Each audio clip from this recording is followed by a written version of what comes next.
রাজ্যে শুরু হয়েছে এসআইআর এর শুনানি প্রক্রিয়া। দক্ষিণ কলকাতার ভবানীপুর বিধানসভার অন্তর্গত বেলতলা গার্লস হাই স্কুলে শুনানির আয়োজন করা হয়েছে।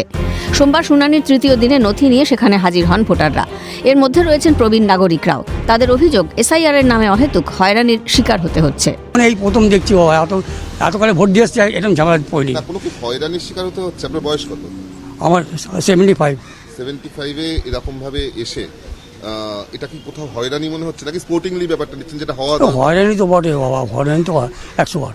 তো হয়রানি তো কষ্ট না, এই বারবার এই ফর্ম জমা করো, এটা পাল্টাও সেটা পাল্টাও, এই তো হয়রানি 100 বারই। বাড়িতে গিয়ে যদি ফটো নেওয়া যায় তো খুবই ভালো হয়। শুনানিতে অংশ নিতে বেলতলা গার্লস হাই স্কুলে যান এক বৃদ্ধা। তিনি জানালেন তার পায়ে সমস্যা রয়েছে। তার অভিযোগ, বারবার অনুরোধ করা হলেও তাকে আসতে বাধ্য করা হয়েছে। হবে না ও মা, আমি বলেছি বাবা, আমি বলেছি মা আমি তো যেতে পারবো না, আমার তো শরীর বয়স হয়ে গেছে, পারি না। 8 বছর বাবুদের বাড়ি আলতো কালে কলে কাজ করতেন, যে কোনো বয়স হয়ে গেছে বলে আমাকে ছেড়ে দিয়েছে 2 মাস। ওরা রাজি হলো না? না, আমাকে ছেড়ে দিয়েছে। না এরা রাজি হলো না যে বাড়িতে যাবে বা কিছু? না বলে না, বলে আমি যাব। বলেছে ওকে নিয়ে, আমার বউ অসুস্থ। আমি বললাম মা আমি তো যেতে পারবো না, আমার শরীর খারাপ।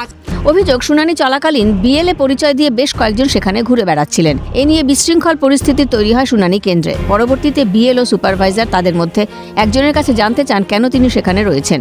এর জবাবে সংশ্লিষ্ট ব্যক্তি কোনো সদুত্তর দিতে পারেননি বলে খবর। এরপর তাকে সেখান থেকে বের করে দেওয়া হয় বলে অভিযোগ। পরে সংবাদ মাধ্যমের প্রশ্নের উত্তরে তার সাফাই, শুনানিতে হাজির হওয়া ভোটারদের সহায়তা করার জন্যই তিনি সেখানে গিয়েছিলেন। আমি জানি না অর্ডার ওই টাইমে কি আছে না আছে, আপাতত এই জন্য আমি বেরিয়েছিলাম, আমি জানি না। আপনি এখন আমি বাইরে থেকে আমাদের মানুষদেরকে, আমাদের পার্টি যারা চাইছে আমরা হেল্প করছি। আমি কোনো ঘরে ছিলাম না, আমি জানি না, চাতালে না, আমি বাইরে আছি, আমি এদিকে হেল্প করছি। আমি পার্টির যা আমাদের যা ডকুমেন্টস লাগবে, আমাদের এই যেমনি ইনি আমাদের আছে অরুণ সান্যাল, এনার অরুণ সামাল হিয়ারিং ছিল, ইনি আমি পার্টি ছিলাম, আমি বিএলও 2 ছিলাম। এদিকে বিশৃঙ্খলার খবর পেয়ে সেখানে হাজির হন কলকাতা পুরসভার 72 নম্বর ওয়ার্ডের তৃণমূল কাউন্সিলর সন্দীপ রঞ্জন বক্সি। শুনানি কেন্দ্রে বিএলএ 2-দের উপস্থিতি প্রসঙ্গে তার দাবি, এ বিষয়ে সার্কুলার দেওয়া উচিত নির্বাচন কমিশনের। কিন্তু তারা তো আর যেতে পারছে না, বিকজ না শুনানি টেবিলের সামনে কেউ নেই, শুনানি টেবিলের সামনে কেউ নেই।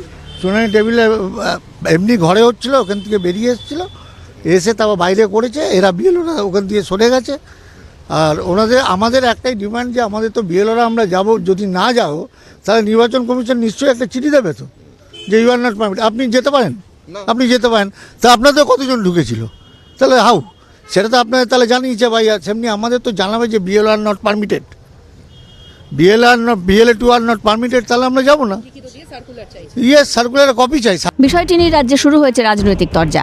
বিজেপি মুখপাত্র জগন্নাথ চট্টোপাধ্যায়ের দাবি, নির্বাচন কমিশনের কাজে বাধা দিচ্ছে তৃণমূল। কমিশন যেহেতু একটা সাংবিধানিক বডি, সাংবিধানিক প্রতিষ্ঠান, তারা যখন নির্দেশ দিয়েছে আমরা সেটা মেনে চলছি। যদি তৃণমূলের বিএলএ 2রা যায় তাহলে বিজেপিরও বিএলএ 2রা যাবে, কিন্তু আমরা তো মানছি, আমরা তা নির্বাচন কমিশনের নির্দেশ মেনে আমরা যাচ্ছি না, আমরা বাইরেই থাকছি এবং বাইরে থেকে সহযোগিতা করছি।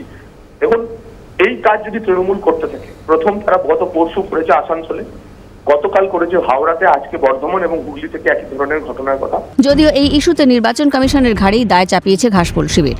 তৃণমূলের রাজ্য সহসভাপতি জয়প্রকাশ মজুমদারের দাবি, বিজেপির প্ররোচনায় অন্যায্য কাজ করছে নির্বাচন কমিশন। কিন্তু তাদের আমি থাকতে দেবো না হিয়ারিং এ, এটা নতুন নিয়ম কবে থেকে হলো? আর অফিসিয়াল নোটিফিকেশন কেন দেখাতে পারছেন না? কেন ইলেকশন কমিশন হোয়াটসঅ্যাপে মেসেজ করে বলছেন ঢুকতে দেবেন না? হোয়াটসঅ্যাপ মেসেজ যার কোনো স্থায়িত্ব নেই, মুছে দিচ্ছে তারপরে। যদি সত্যি এইরকম হয় তাহলে কিসের ভয় ইলেকশন কমিশনের নোটিফিকেশন করতে? কারণ তারা জানেন সুপ্রিম কোর্টে গেলে তারা থাপ্পড় খাবেন সুপ্রিম কোর্টের হাতে। তাই জন্য অন্যায্য কাজ করছেন বিজেপির প্ররোচনায়। বিজেপির নিজেদের এজেন্ট নেই। সব মিলিয়ে শুনানি কেন্দ্রে বিএলএ 2-দের উপস্থিতি নিয়ে শাসক বিরোধীদের এই তরজায় তপ্ত রইল রাজ্য রাজনীতি। এখন দেখার আগামী দিনে এই শুনানি প্রক্রিয়া সুষ্ঠুভাবে সম্পন্ন হয় কিনা। ক্যামেরায় পুষ্পা দেবনাথের সঙ্গে অভিরূপা সাহার রিপোর্ট, ক্যালকাটা নিউজ।